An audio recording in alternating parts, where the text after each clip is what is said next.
Oke, bismillahirrahmanirrahim. Assalamualaikum warahmatullahi wabarakatuh. Oke teman, jumpa lagi dengan channel Maju Makmur Motor. Oke ya teman, untuk kali ini saya akan sedikit sharing ya. Sedikit sharing tentang motor Mio lama ya, Mio All. Mio lama. Oke, jadi keluhan motor ini keluhan dari pemakainya itu boros ya teman ya.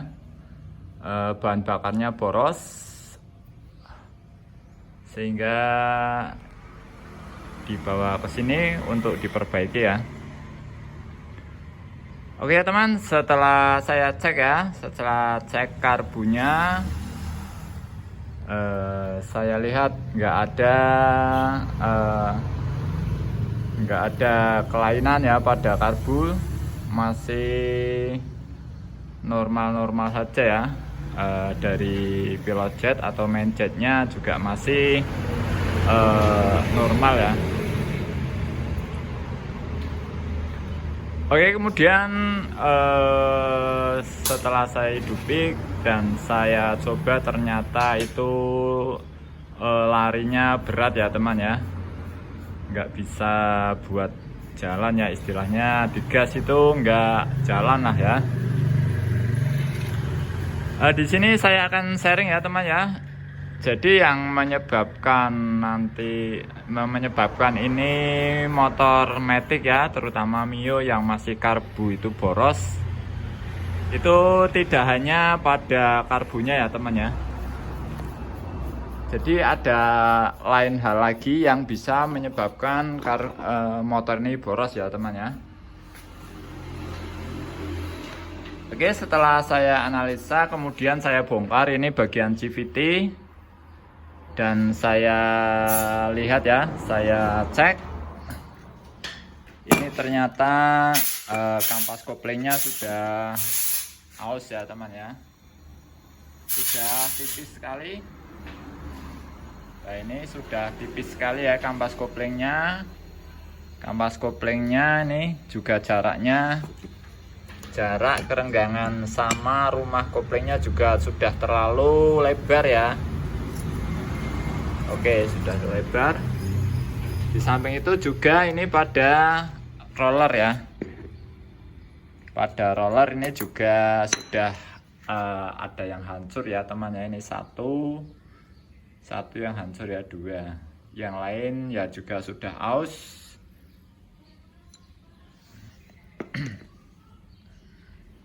Oke ya teman, kita lanjut lagi ya. Oke, sebelum kita lanjut, saya harapkan teman-teman subscribe, like, dan nanti bisa komen ya pada channel ini. Juga nanti juga bisa di-share ya, untuk bisa channel ini bisa lebih berkembang ya teman ya. Oke, nantinya untuk bisa memberikan tips-tips yang saya harapkan bisa bermanfaat untuk teman dan sobat semua ya. Oke, kita lanjut ya teman ya. Oke, kemudian setelah analisa ini, saya kerusakannya pada ini akan saya berikan sedikit penjelasan kenapa kok kampas kopling sama roller ini bisa menyebabkan boros ya, boros bahan bakar ya, padahal ini tidak bersangkutan dengan bahan bakar ya. Oke ya, secara logika teman ya, langsung aja ya. Secara logika ini jadi motor itu yang menggerakkan kampas kopling ya, kampas kopling. Jadi kalau kampas koplingnya aus, otomatis jadinya larinya juga berat ya, larinya berat. Itu juga menyebabkan boros ya. Soalnya sistematik itu walaupun belum lari, walaupun digas, motor belum jalan, itu pembakarannya sudah berjalan ya teman ya. Itu pembakarannya sudah terus membakar bahan bakar ya. Jadi bahan bakar sudah terbakar tapi motor belum jalan.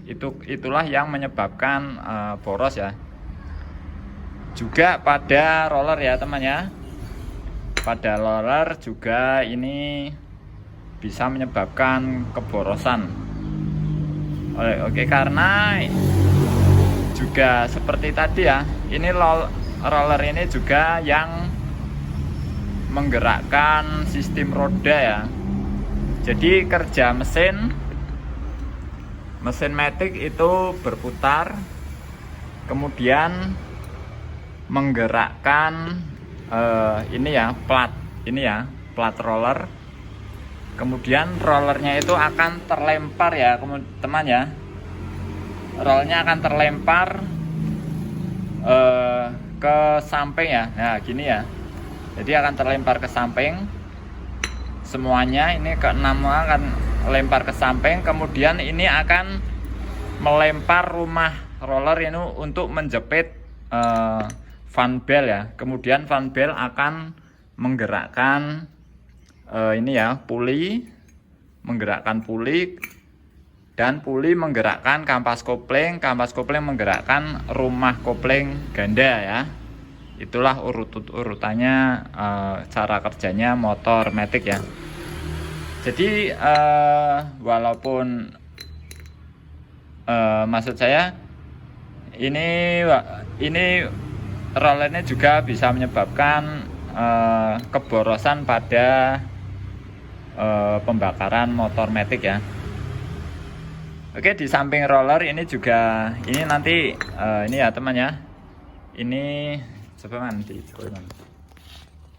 nah ini pergerakannya ini sudah agak seret ya teman ya, pergerakannya bos apa ini ya, bos rumah roller ini sudah agak kenceng ya ini.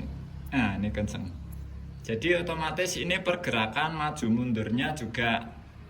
mundurnya rumah roller ini juga akan terhambat ya, akan terhambat. Nanti juga itu menyebabkan boros juga ya.